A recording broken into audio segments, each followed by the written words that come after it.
Once upon a time, there were 100 million people.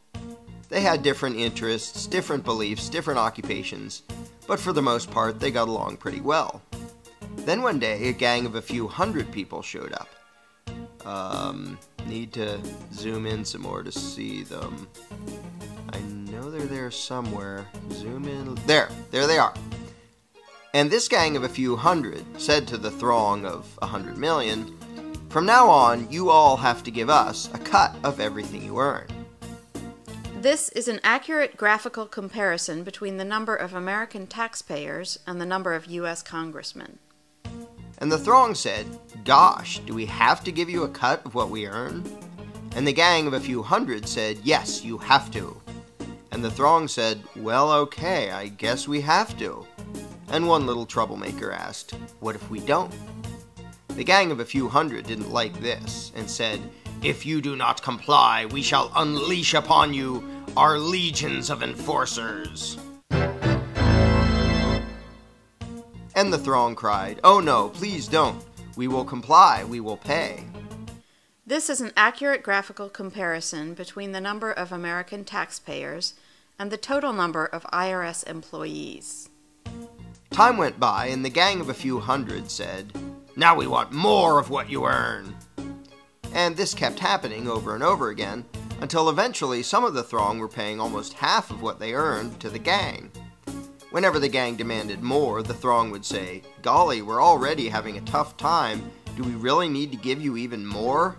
And the gang always said, "Yes, you must, or we shall unleash our legion of enforcers." Now the gang of a few hundred was getting trillions of dollars every year, spending it on wars and pyramid schemes, giving away goodies to their friends, buying influence, and doing lots of other things. And some of the throng started saying, "We don't really like the war you're waging with the money we give you. Do we really have to be paying for that?" And the gang said, "Yes, we demand it. Don't make us send out our legion of enforcers." And some of the throng said, "You're taking our money and giving it to huge corporations and giant banks, and some people who just don't want to work. A lot of these things we don't like." And the gang said, "We don't care. We will decide how to spend it. You just do as you're told, or else." And the throng said, "Okay, I guess we have to." But eventually the throng got so fed up, so angry, that they took a drastic step. One day they said to the gang, "We don't like what you're doing. We want a new gang." And after pouring a huge amount of time and money into the effort, they replaced the gang with a new gang. Then the throng pleaded with the new gang, "Now, at long last, can we keep our own money, or at least keep more of it?"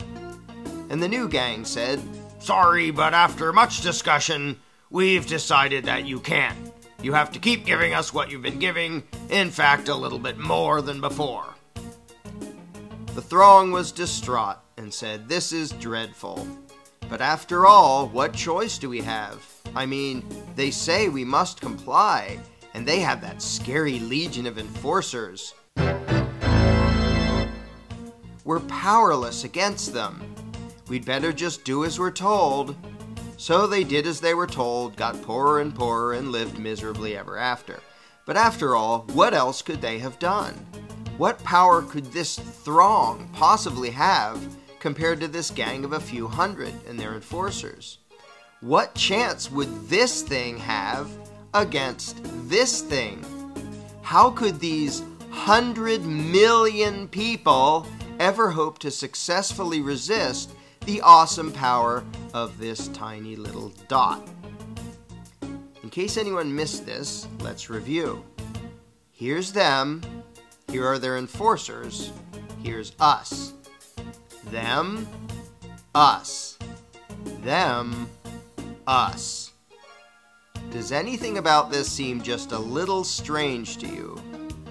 Are you perhaps wondering, why does the throng need the permission of the dot to do anything? Why do these people feel the need to ask this tiny little dot if they can keep more of what they earn? Why would they spend year after year literally begging for lower taxes from this little dot? Is this dot just really darn intimidating? Is it very persuasive in its reasoning? To be blunt, why would this throng give a rodent's backside what this tiny little dot wanted? The fact that this tiny dot has the gall to issue such demands to such a throng is pretty startling in and of itself.